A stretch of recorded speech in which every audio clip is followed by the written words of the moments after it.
So today I'm with Harley. Harley, how old are you? 38.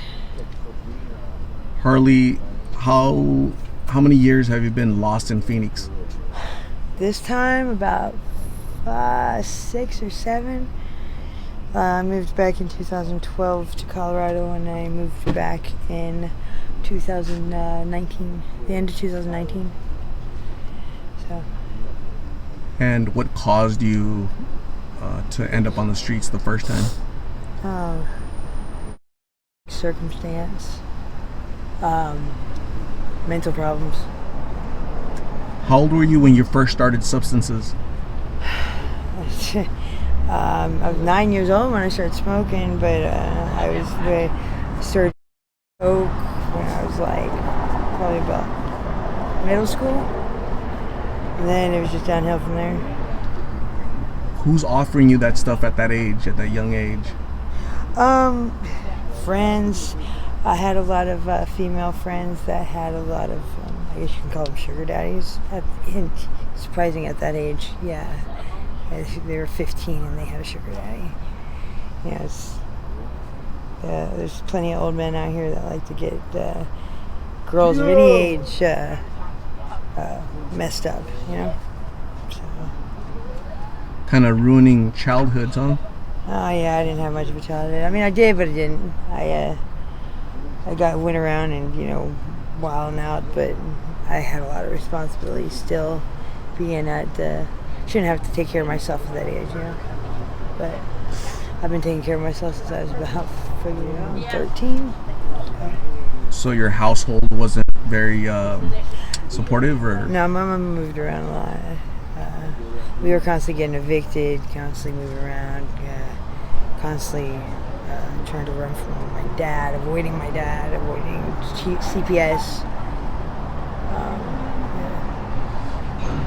So I've noticed that a lot of instability during a person's youth, right? Instability, they're around that environment as far as substances and mental health issues with the parents and fighting and domestic issues like that causes a person to, possible PTSD, or a kid thinks that's normal. That's when I grow up, that's going to be me as well. My boyfriend recently got locked up, and he's going to be spending like 6 months to about a year in jail, and I have to get clean, because when he gets out, if he relapses or he messes up, he spends 15 in jail.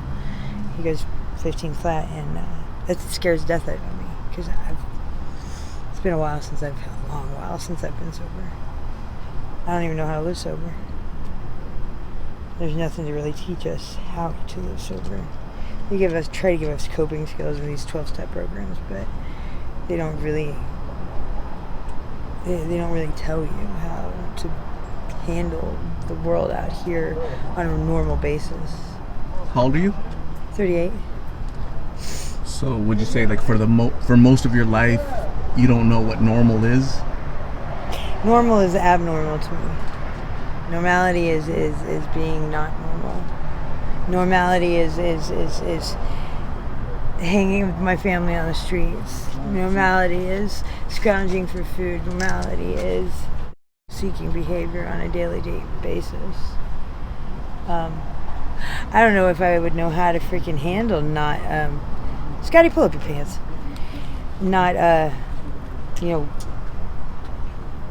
doing any of that.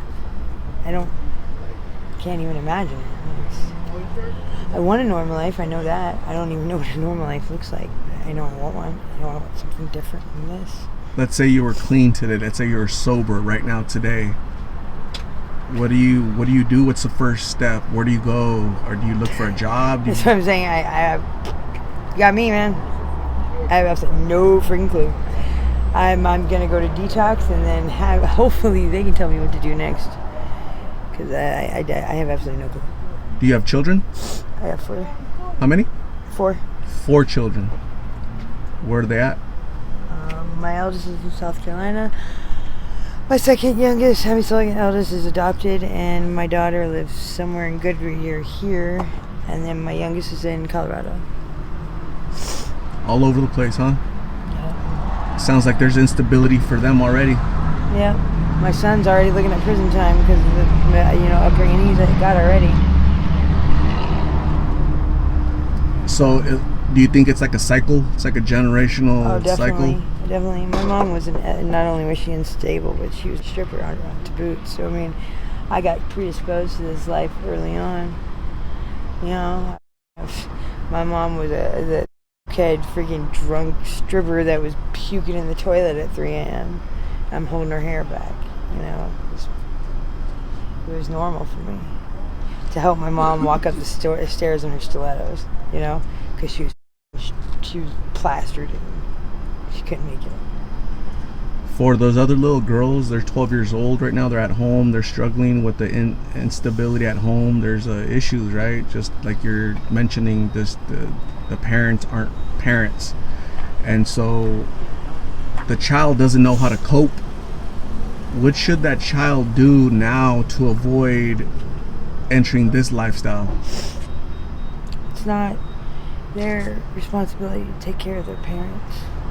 It's the parents' responsibility to take care of them. And if they're having problems coping, then they should go to their school counselor or something and ask for some help. Because even if they are taken away and put into some kind of program or something, at least they'll have structure and they'll be better off. Trust me. I'm not going to say I would have been better off taken away from my mom, because I wasn't. The worst things happened to me after I got taken, but maybe they could help their parents get back on track. That's all I wanted from my mom, is for her to get back on track. And shit, now she is. She's a truck driver, you know? Yeah. So, I mean, she's got schooling and she's a truck driver, and she makes good money, and she's got her own house and property. It's freaking kind of cool. Oh, no, we're leaving.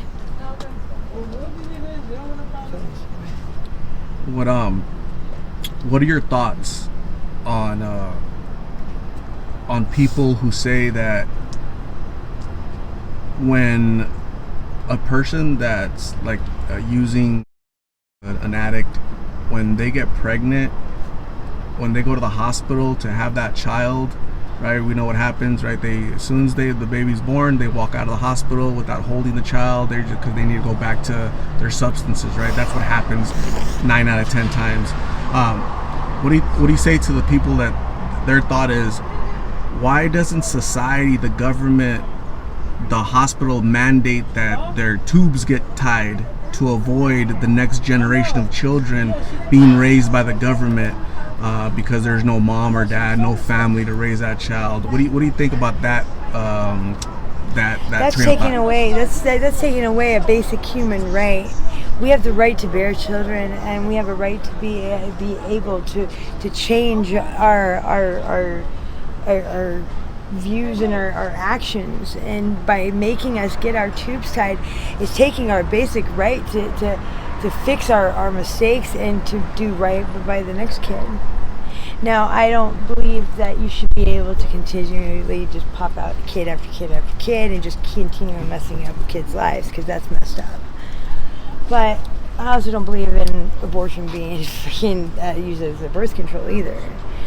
It's called responsibility. If you're responsible enough to spread your legs and to sleep with somebody, then you should be responsible enough to either make sure that you don't get pregnant, use protection, and if that does end up happening, then be responsible enough to do the right thing. Get clean. Get your life together. I'm a hypocrite because I didn't do that. I should have. And I regret every day not doing it. It's probably the reason why I keep using, because I don't want to deal with that. I don't want to deal with the fact that I lost my kids and that I chose over them. It's a hard pill to swallow. Hindsight's 20/20. Yeah, I think those are suggestions, recommendations, options that people, society offer, because what else? Because whatever else the a lot government. of people don't know that there's programs now I just found this out. There's programs for expecting mothers, sober houses. They'll put you up. They'll pay for everything. They don't even require you to get a job until the baby is 6 months old. They just want you to spend time with the baby and bond.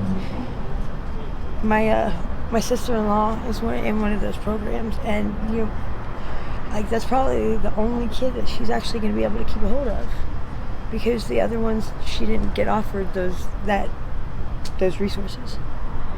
And this one, she was actually able to go into a sober house and go to classes and do freaking her drug classes and stay clean and do right by the baby.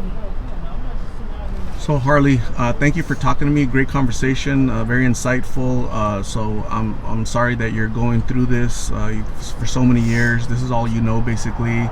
Heartache, loss, and just this really isn't the way to live. There's a lot better way to live, and you deserve the best. I'm gonna give you my card with my number on it, so you can call me if you ever need a right of treatment or somebody to talk to. Okay. I'm gonna go get you some lunch. Please stay safe. God bless, and we'll talk soon, okay? All right, thank you.